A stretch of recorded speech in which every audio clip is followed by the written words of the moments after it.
आज हम लोग स्टार्ट करते हैं 10th का पहला एक्सरसाइज, पहला चैप्टर रियल नंबर।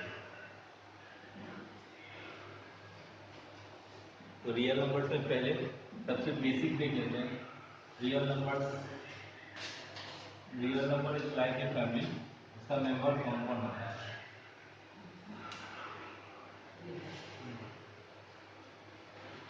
सबसे पहला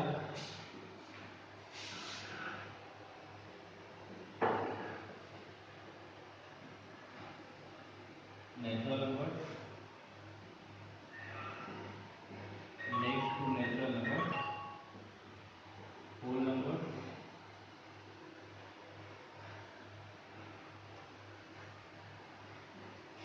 and next to whole number integers. Then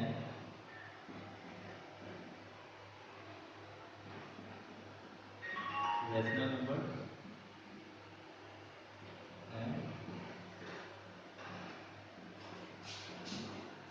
irrational number।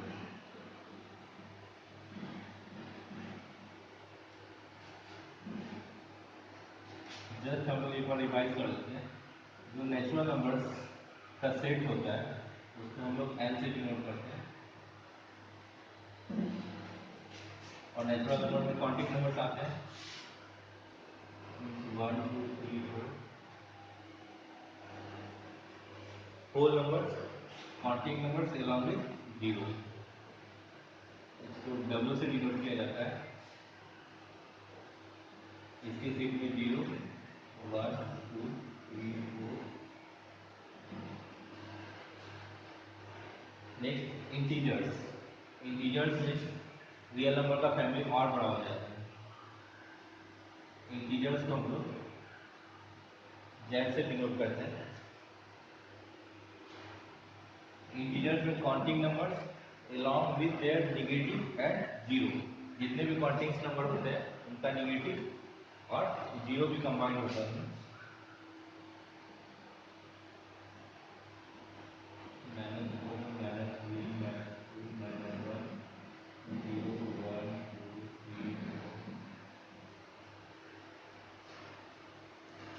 अब देखिए जेड का दो पार्ट होता है, एक जेड प्लस और एक जेड माइनस। जेड प्लस का मतलब पॉजिटिव इंटीजर्स, जेड माइनस का मतलब नेगेटिव इंटीजर्स। ये साइन अगर कहीं आए तो आप कंफ्यूज मत कीजिएगा। इंटीजर्स को हम लोग जेड से डिनोट करते हैं, और जेड पे अगर प्लस लगा हुआ रहता है तो पॉजिटिव इंटीजर्स होता है, जेड पे अगर माइनस लगा हुआ होता है तो नेगेटिव इंटीजर्स। नेगेटिव इंटीजर के सेट में -1 -2 -3 -4 से लेकर -∞ तक आएगा, और जो पॉजिटिव इंटीजर होता है उसमें 1 2 3 4 जाते जाते इंफिनिटी तक जाएगा। और zero is neither negative not positive. और अब आते हैं रेशनल नंबर। तो रेशनल नंबर क्या होता है? Rational number which can be written in the form of p by q, where p and q are integers and q not equal to 0। देखिए आपको इसमें दोनों कंडीशन लिखा है। बहुत बच्चे क्या करते हैं, सिर्फ ऐसा सोचते हैं कि rational numbers are the numbers which can be written in the form of p by q where q not equal to 0। तो सिर्फ यही वाला कंडीशन नहीं है, हमको दोनों कंडीशन लेना है कि p एंड q दोनों इंटीजर होते हैं।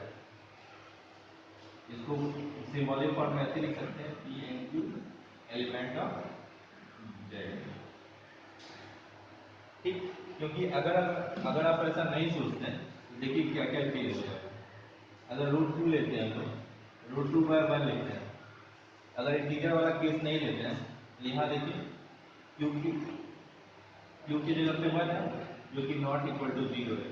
इस केस में ये भी रेशनल नंबर हो जाएगा। इसीलिए आपको दोनों लेना पड़ेगा, where p and q are integers and q not equal to 0।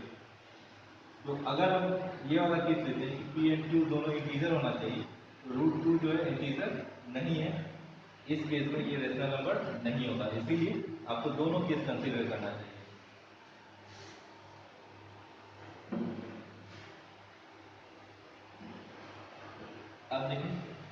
Rational number तो हो गया। अब आता है irrational number, means numbers which can not be written in the form of p by q where p and q are integers and q not equal to 0, means जो rational number नहीं होंगे वो इरेशनल नंबर होंगे। Irrational number की example में आपका बहुत था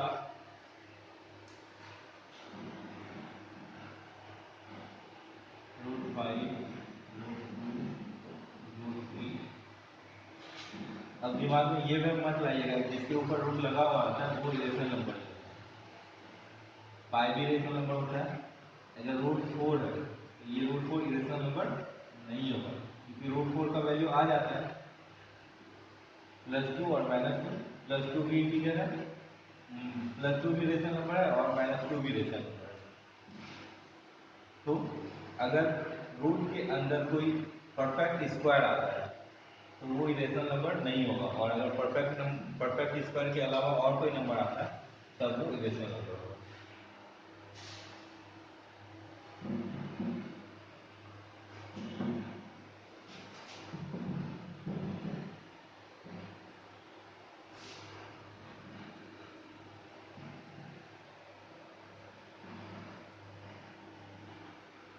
रेशनल नंबर को हम लोग डिनोट करते हैं क्यू से।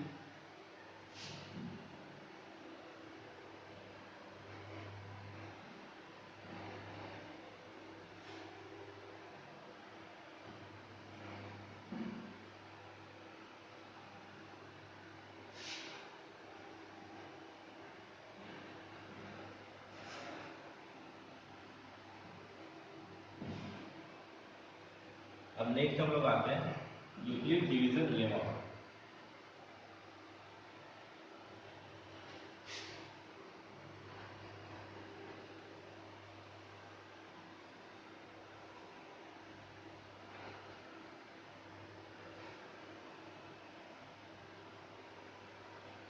देखिए लेमा कुछ नया नहीं है, जैसे हम लोग थ्योरम लिखते हैं वैसे ही लेमा है, ये ऑलरेडी प्रूफ है। इसको हम लोग दूसरे चीज को प्रूफ करने के लिए यूज करते हैं, तो हम लोग यूक्लिड डिवीजन थ्योरम भी लिख सकते हैं या यूक्लिड डिवीजन लेमा भी लिख सकते हैं। लेमा से आपको डरना नहीं है, दोनों एक ही है। अब देखिए, और यूक्लिड डिवीजन लेमा या थ्योरम भी कुछ नया नहीं है, ये वही है जो हम लोग बहुत पहले पढ़ चुके हैं। जैसे हम लोग किसी चीज को डिवाइड करते हैं, मीन्स 15 को डिवाइड करते हैं 7 से,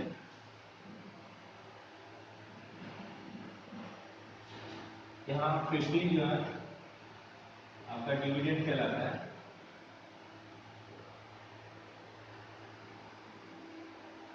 ये 7 डिवीजन 2 परसेंट और जो 1 है ये रिमाइंडर है। आप लोग पहले ही जानते होंगे कि dividend equal to division into percent plus remainder होता है। बस इसी पे बेस्ड है Euclid division lemma. Euclid division lemma में क्या बोला जाता है कि अगर ए और बी दो पॉजिटिव इंटीजर है, ध्यान रखिएगा क्या बोला जा रहा है, दो पॉजिटिव इंटीजर है, इसीलिए आप लोगों को पहले बेसिक बताएगा इंटीजर क्या होता है। दो पॉजिटिव इंटीजर का मतलब 1 2 3 4। अगर ए एंड बी दो पॉजिटिव इंटीजर है तो दो और इंटीजर एग्जिस्ट करेगा सी एंड डी। ये दोनों गिवन है आपका, ए एंड बी दो पॉजिटिव इंटीजर है, इसके लिए दो और पॉजिटिव इंटीजर एग्जिस्ट करेगा जो एक कंडीशन को सेटिस्फाई करेगा। वो कंडीशन क्या होगा, ए इक्वल टू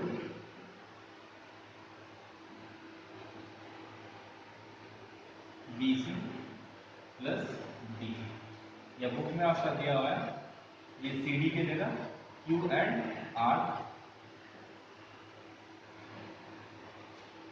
यहीं पे देख लेते हैं हम लोग कि अगर दो इंटीजर आपका एक भी दिया हुआ है तो दो और इंटीजर एग्जिस्ट करेगा क्यू और आर। यहाँ पे हम लोग लिख सकते हैं ए इक्वल टू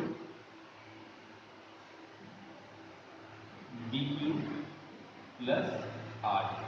देखिए सब वही फॉर्मूला है, इधर जो है आपका ये डिविडेंड है, बी डिवीजन है, क्यू कोसेंट है और आर रिमाइंडर है। यहाँ भी वही है, ए आपका डिविडेंड है, बी डिवीजन है, सी कोसेंट है और डी रिमाइंडर है। तो हम लोग बुक का ही सिंबल लेके चलते हैं ताकि आप लोग को कंफ्यूजन नहीं हो।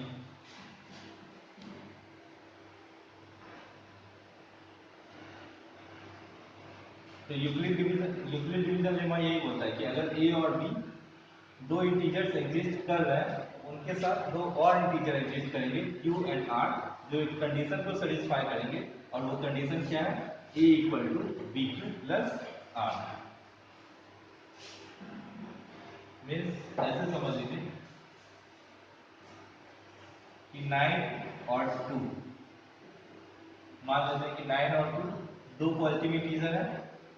तो अगर 9 और दो पॉजिटिव इंटीजर है, इनको अगर हम डिवाइड करते हैं 1 आएगा। तो 9 इक्वल टू हम लिख सकते हैं 2 इंटू 4 प्लस 1। मीन्स अगर 9 और 2 है तो 4 और 1 भी एग्जिस्ट करेगा, और 4 और 1 एग्जिस्ट करेगा तो इस कंडीशन को सेटिस्फाई करेगा, 9 इक्वल टू 2 इंटू 4 प्लस 1।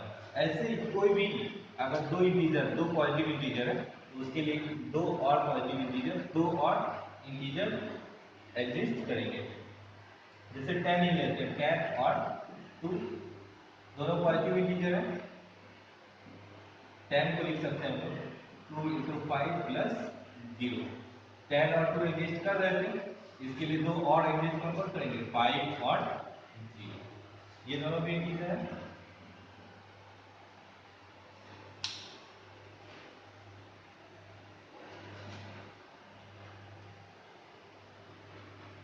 यही आपका यूक्लिड डिवीजन लेमा है कि अगर ए एंड बी दो पॉजिटिव इंटीजर एग्जिस्ट कर रहे हैं तो उनके लिए दो और इंटीजर एग्जिस्ट करेंगे जो कि एक कंडीशन सेटिस्फाई करेंगे। और वो कंडीशन क्या हो जाएगा, A equal to B Q plus R. और हम क्या कंडीशन दिया हुआ है कि जो आपका रिमाइंडर होता है, ये रिमाइंडर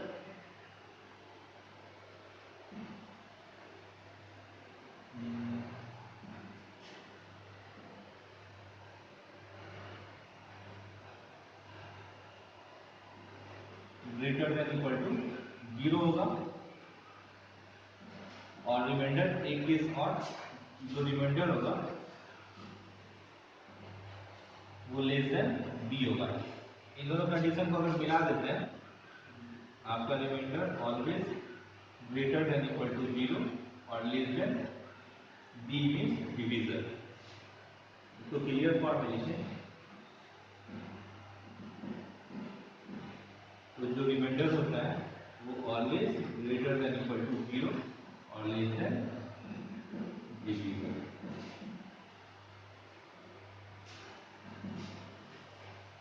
मीन्स अगर आपका डिवीजन 5 है, किसी भी चीज को आप 5 से डिवाइड कर रहे हैं तो आपका रिमाइंडर या तो 0 आएगा या 1 आएगा या 2 आएगा या 3 आएगा।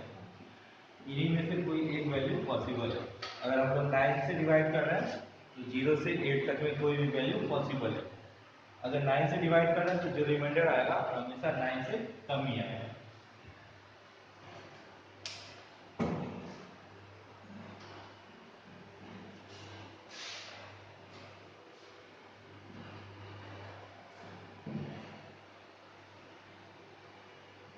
अब हम लोग यूक्लिड डिवीजन लेमा का यूज करते हैं दो नंबर के एचसीएफ को निकालने के लिए।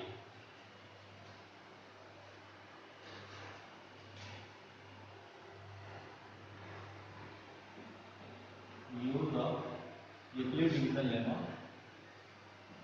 टू फाइंड द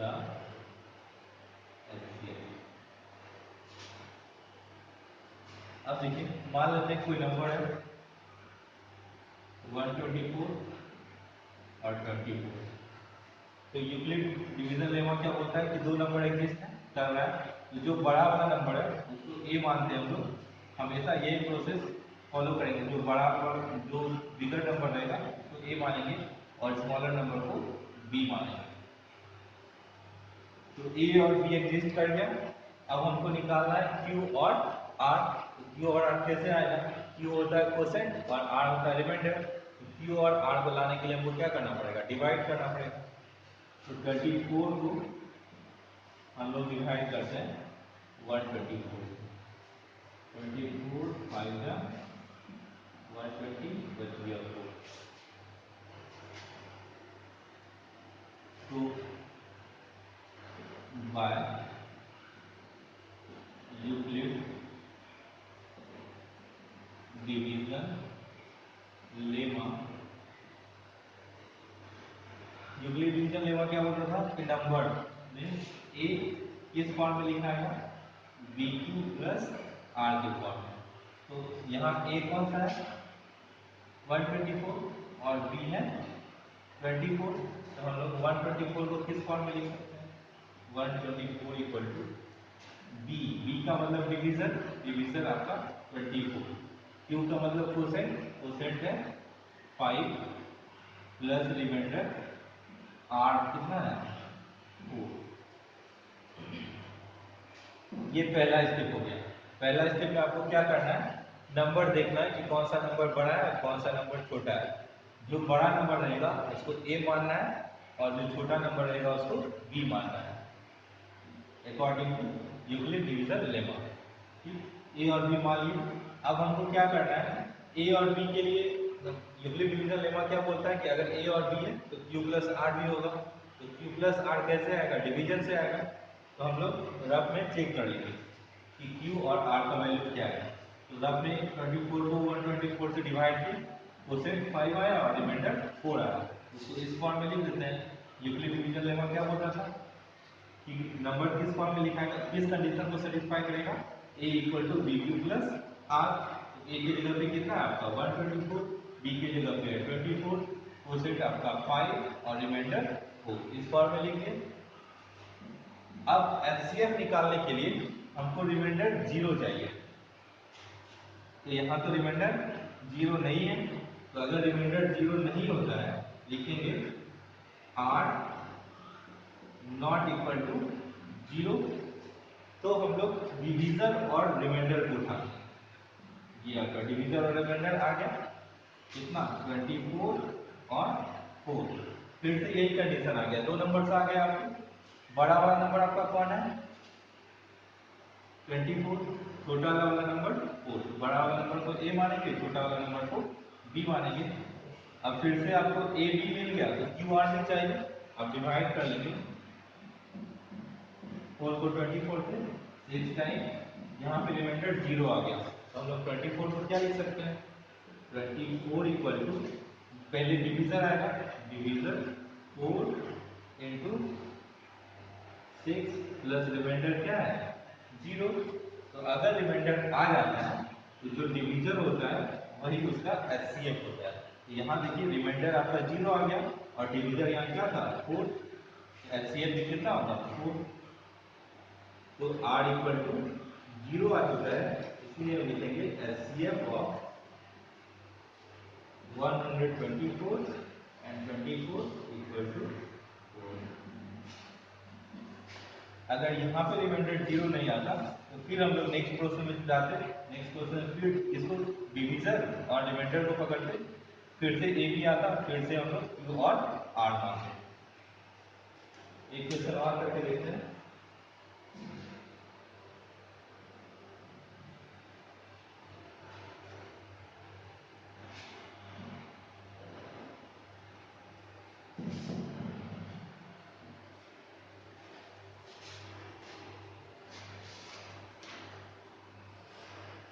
एक्सरसाइज 1.1 का क्वेश्चन ले लेते हैं।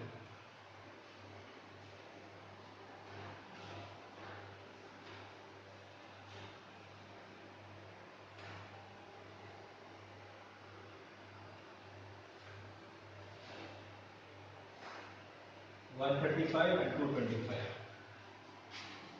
दो नंबर्स हैं 135 एंड 225। सबसे पहला प्रोसेस दोनों नंबर में देख लीजिए कौन ग्रेटर है कौन स्मॉलर है। तो 225 ग्रेटर है, ग्रेटर वाले नंबर को हम लोग ए मानेंगे, स्मॉलर नंबर को बी मानेंगे। अब ए और बी आ गया तो हमको लाना है क्यू और आर। क्यू और आर कैसे आ गया, डिवाइड करेंगे 135 को 225।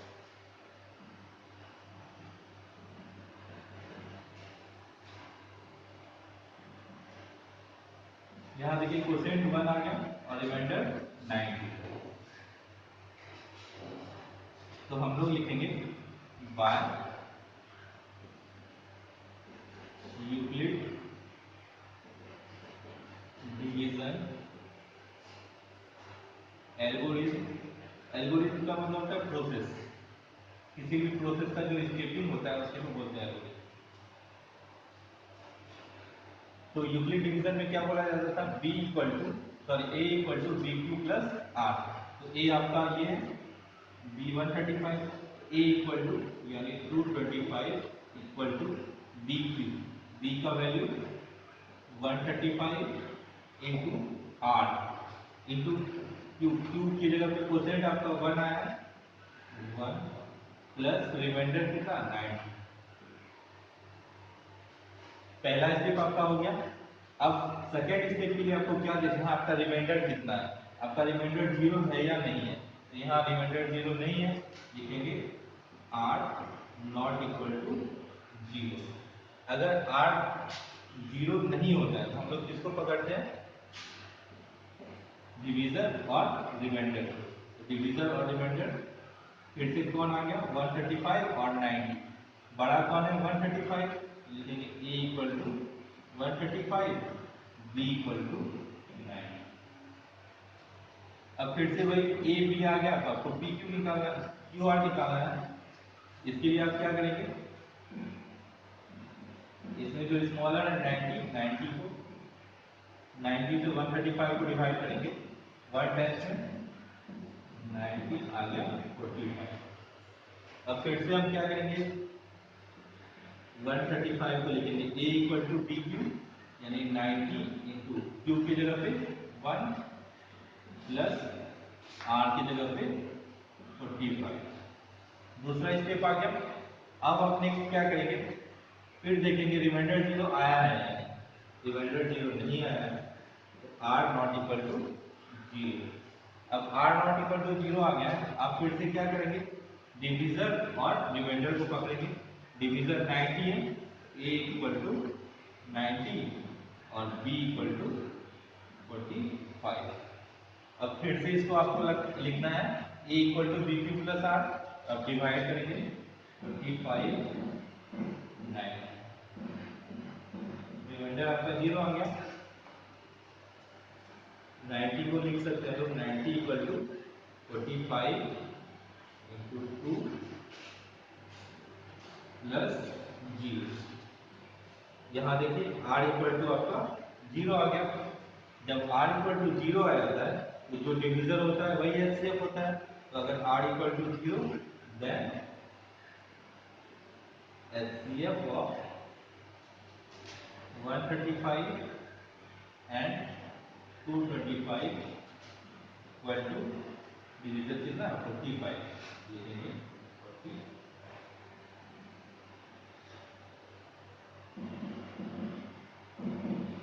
ये आपका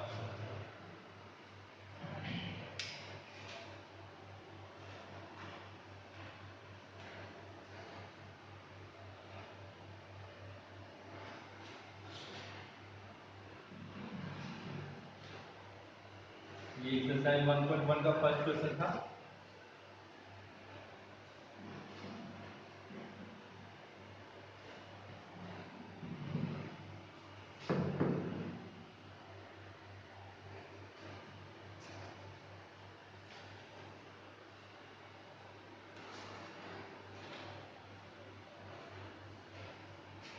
अब जो आपका नेक्स्ट क्वेश्चन है,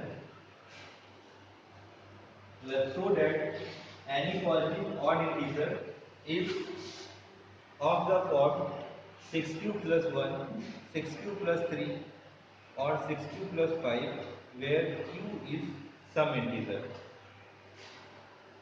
ध्यान से देखिए क्या बोल रहा है कि कोई भी जो पॉजिटिव ऑड इंटीजर है वो या तो 6q plus 1 के फॉर्म में होगा, 6q plus 3 के फॉर्म में होगा या 6q plus 5 के फॉर्म में होगा, जहाँ q क्या है,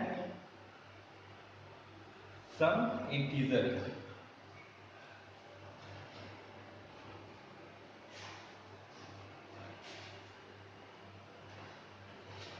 अब देखिए क्वेश्चन नंबर 2 हम लोग करते हैं। इसमें क्या बोला गया है कि कोई भी जो पॉजिटिव ऑड इंटीजर होगा वो किस फॉर्म में लिखाएगा, ये है पॉजिटिव ऑड इंटीजर।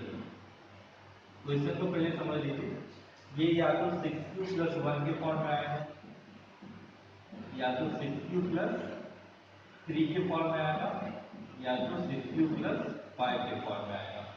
तो यहाँ देखिए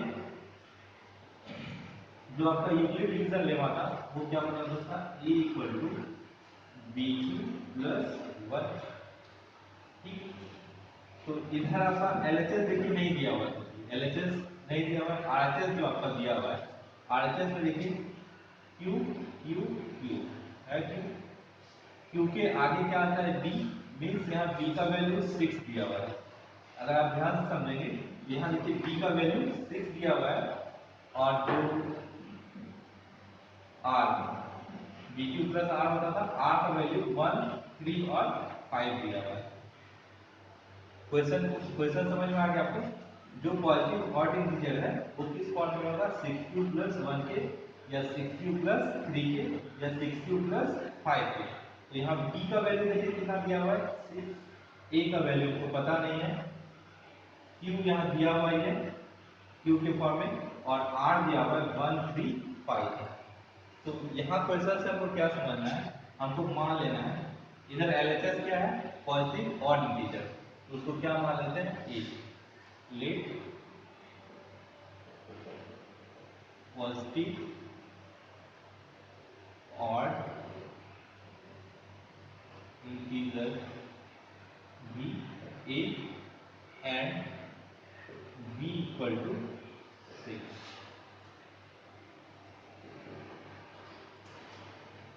ठीक, अब यहां तक आ गया कि पॉजिटिव ऑड इंटीजर ए है और बी इक्वल टू 6 है। अब अगर डिवीजन 6 है तो रिमाइंडर क्या होगा, हम लोग देखे थे जो रिमाइंडर होता है वो 0 से 0 के इक्वल या ग्रेटर होता है और डिवीजन से छोटा होता है। तो यहाँ डिवीजन 6 है, मीन्स जो रिमाइंडर है वो रिमाइंडर या तो 0 आएगा या 1 आएगा या 2 आएगा या 3 आएगा या 4 या 5, यही आ सकता है क्योंकि जो रिमाइंडर होता है वो ग्रेटर देन इक्वल टू 0 और लेस देन डिवीजन यानी b, यही होता है। तो यहाँ b की जगह पे 6 था, 6 से छोटा या तो 5 होगा या 4 या 3 या 2 या 1 या 0। अब देखिए हम लोग a को किस फॉर्म में लिखेंगे, a equal to B Q plus R, ये स्टैंडर्ड फॉर्म है। तो हम लोग लिखते हैं a इक्वल टू b की जगह कितना है 6, तो 6q plus 0, a equal to लिख सकते हैं 6q प्लस 1, रिमाइंडर हो सकता है ना, 0 भी हो सकता है, 1 भी, 2 भी, 3 भी या 4 भी या 5। a को लिख सकते हैं 6q प्लस 2, a को लिख सकते हैं 6q प्लस 3, a को लिख सकते हैं 6q प्लस 4 और लिख सकते हैं 6q प्लस 5। अब यहाँ पे देखिए ये तो 6q है, इसमें चाहे तो हम 2 को कॉमन निकाल सकते हैं, 2 इक्वल टू 2 इंटू 3q इसको लिख सकते हैं। यहाँ पे कुछ भी कॉमन नहीं आएगा तो 6q प्लस 1 ही रहेगा। यहाँ पे भी देखिए 2 कॉमन आ रहा है, इसको लिख सकते हैं 3q प्लस 1, इसमें कुछ कॉमन नहीं आएगा तो ऐसे ही रहेगा, यहाँ पे 6 प्लस 4 है, यहाँ पे अगर हम 2 को कॉमन लेते हैं ये आ जाएगा 3 प्लस 2, इसमें भी कुछ कॉमन नहीं आएगा।